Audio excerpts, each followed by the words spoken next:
সামনে বাংলাদেশে আমাদের জন্য ভয়াবহ সে আরেকটা সিপাহী বিপ্লবের করুণ প্রতি অপেক্ষা করছে। আপনারা অনেকে ভাবতেছেন এইটাও কি সম্ভব? জামাতের ভাইয়েরা অনেকে বুঝে না, বলে কি করে সম্ভব? মনে করাই দেই, শহীদ নিজামী মুজাহিদ সাহেবেরা মন্ত্রী হিসেবে সর্বশেষ যখন সম্ভবত 2006 বা 2007-এও মন্ত্রী ছিলেন, বলেন তো তার কয় বছর পর তাদেরকে ফাঁসি দেওয়া হইল? 10 বছরও লাগে নাই।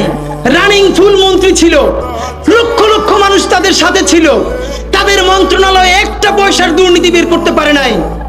10 বছরের মধ্যে মন্ত্রিত্বের পর তাদেরকে ফাঁসি দেওয়া শুধু হয় নাই, তাদের সন্তানরা তাদের জানাজাটা পর্যন্ত পড়তে পারে নাই।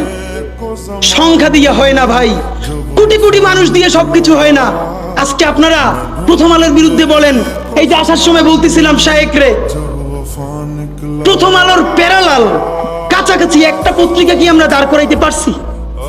অনেকে বলে আমার দেশের কথা, আজকে শুধু বলি, পরশু জানলাম প্রথম আলোর 10 ভাগের 1 ভাগ বিনিয়োগ এবং আর্থিক সংগতি আমার দেশের নাই।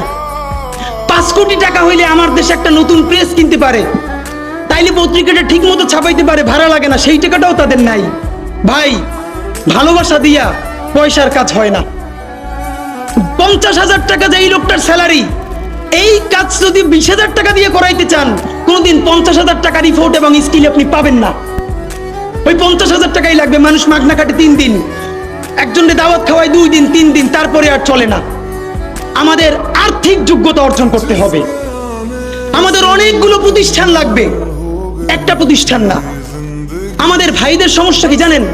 সে আজকে যদি হাটাজারি মাদ্রাসা দিয়ে কেউ একটা পত্রিকা বার করে, সেই পত্রিকাটাও সে জাতীয় মূলধারা বানাবে না, দেবে দৈনিক হাটাজারি সে বানাবে।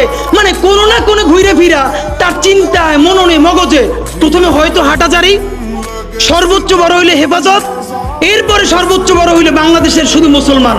ভাইরা, এই মুসলমানের বাইরের যে জনগোষ্ঠী, সেটা কি আপনার না? আপনি ভাবেন এই দেশের আপনি প্রধানমন্ত্রী, তারপরে ভাবেন আপনার জনগোষ্ঠী কারা, আপনি সেরকম চিন্তা করেন। সুতরাং আমি কথায় অনেক ভুলভ্রান্তি বলতে পারি, কিন্তু বিশ্বাস করেন আমার কলিজা চিল্লেও আপনারা শুধু যেটা পাবেন সেটা হইল আমি চক্ষু বন্ধ করে দেখতে পাই।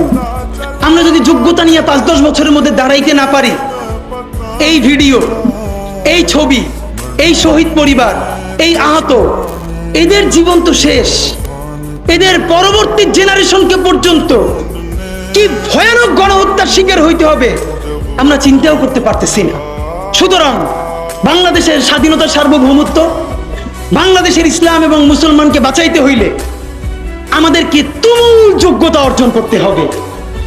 এই মাদ্রাসা শিক্ষিত জনগোষ্ঠীর মধ্যে হাজার হাজার ছেলে লাগবে যারা CNN-এ, আল জাজিরায় তুমুল ইংলিশে বলতে পারবে।